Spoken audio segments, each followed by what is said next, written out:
आपण पाहतोय महाराष्ट्राच्या राजकारणातली मोठी घडामोड, अखेर कृषी मंत्रीपद जे माणिकराव कोकाटे यांच्याकडे होतं त्याचा राजीनामा होणार की खाते बदल होणार, याचं अखेर उत्तर आता महाराष्ट्राला मिळाले। आवेश, नक्कीच आपल्याला माहित आहे गेल्या काही दिवसांपासून माणिकराव कोकाटे वादग्रस्त वक्तव्य करत होते। मुख्यमंत्र्यांना समज दिल्यानंतरही त्यांचे कंटिन्यू वादग्रस्त वक्तव्य होते। आता त्या प्रकरणी माणिकराव कोकाटे यांची उचलबांगडी करत कृषी खाते दत्तात्रय भरणे यांच्याकडे गेले। दत्तात्रय भरणे अजित पवार यांचे खास विश्वासू माणूस आहेत।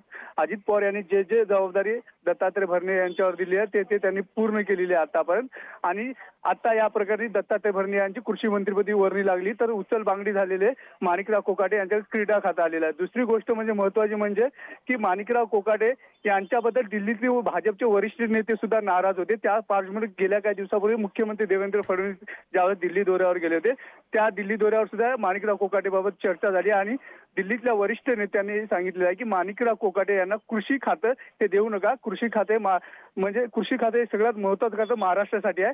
आणि त्याच पार्श्वभूमीवर जर कृषी मंत्री जर वादग्रस्त वक्तव्य करत असतात आणि सभागृहात जर रम्मी खेळतानाचे व्हिडिओ व्हायरल होत असतात, हे खूप मोठी घटना आहे आणि यामुळे राज्य सरकार कुठेतरी बदनाम होत आहे। त्या पार्श्वभूमीवर अखेर आज अजित पवार देवेंद्र फडणवीस यांच्यात बैठक झाली आणि त्या बैठकीनंतर अखेर माणिकराव कोकाटे यांची उचलबांगडी झाली। करण, नक्कीच अवेश, मी पुन्हा एकदा सुशांतकडे जाणार आहे। सुशांत, आपण पाहतो आजचा दिवस खरं तर महाराष्ट्राच्या राजकारणासाठी अत्यंत महत्त्वाच्या घडामोडींचा ठरलेला आहे। एकीकडे भेटीगाठी वाढल्याचं आपण पाहायला मिळालं।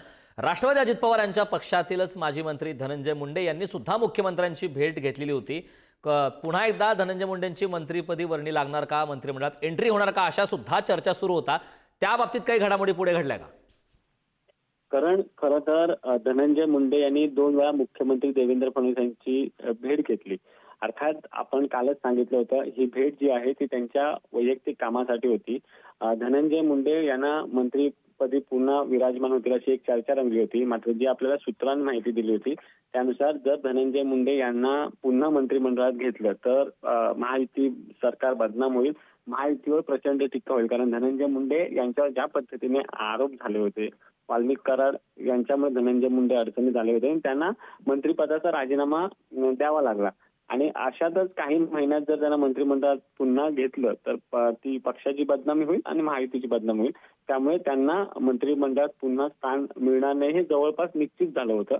मात्र जर धनंजय मुंडे यांना पुन्हा मंत्रिमंडळात घेतलं नाही तर माणिकराव कोकाटेंचं खातं कुणाकडे जाईल अशी नंतर एक चर्चा सुरू झाली आणि मुख्यमंत्री देवेंद्र फडणवीस आणि उपमुख्यमंत्री अजित पवार यांच्यामध्ये सकाळी वर्षा या निवासस्थानी जवळपास 1.5 तास चर्चा झाली आणि अजित पवारांना मुख्यमंत्र्यांनी हेच सांगितलं की माणिकराव कोकाटे यांना खातं बदलावं लागेल। कारण ज्या पद्धतीने विरोधक टीका करतायत, त्यांच्या राजीनाम्याची मागणी करतायत, तुमचं म्हणणं बरोबर आहे, मात्र माणिकराव कोकाटे यांना वारंवार समज देऊनही त्यांच्याकडून ज्या पद्धतीची वक्तव्य येत आहेत ती बघता त्यांचं खातं बदलणं हेच योग्य राहील अशी चर्चा झाल्यानंतर करण खऱ्या अर्थाने माणिकराव कोकाटे यांचं खातं बदलण्याचा निर्णय घेतला। त्यानंतर अजित पवार यांनी मुख्यमंत्र्यांना पत्र दिलं खाते बदलासाठी आणि त्यानंतर त्याऐवजी दत्तात्रय भरणे यांना कृषी खात्याची जबाबदारी द्यावी असं त्यांनी पत्र मुख्यमंत्र्यांना लेखी दिलं आणि त्यानंतर आता काही वेळापूर्वीच खाते बदल जो आहे तो झालेला आहे।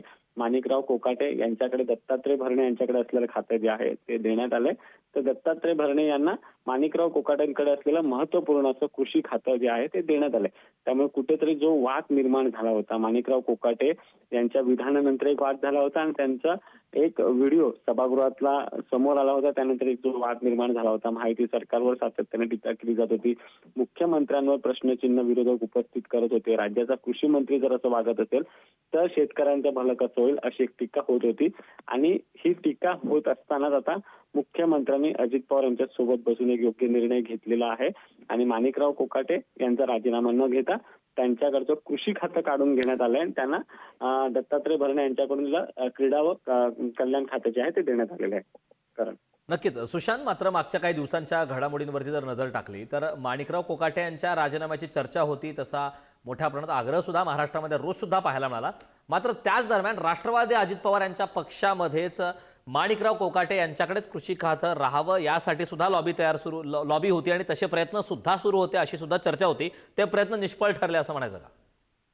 अगदी खरं आहे। कारण ज्यावेळी माणिकराव कोकाटे यांच्यावर आरोप झाले त्या आणि आरोपानंतर खरं तर त्यांची मंत्रिपदाचा त्यांनी राजीनामा द्यावा अशी मागणी विरोधक करत होते.